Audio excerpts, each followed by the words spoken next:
حضرت کعب رضی الله تعالی عنہ د غزوه خیبر په موقع باندې دا پیغمبر صلی الله علیه وسلم آرام کو د غرمې ټیم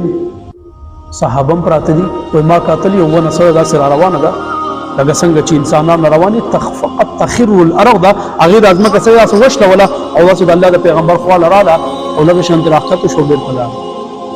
الله پیغمبر چې راپاسه نو تاسو یا رسول الله دا سم اجر ده تاسو دوی او دا مخامخ ونه سره داراله د ازمکه سره وشله او استاد خو تراله لږ شان تراخته شو بیر پلا الله پیغمبر چې ونه توګه در سوې کعبه د الله تعالی نه تاسو کو جستا پیغمبر دل تاسو ته د زیارت کول الله تعالی ول اجازه تو گزار هغه ما زیارت یو کوي اسه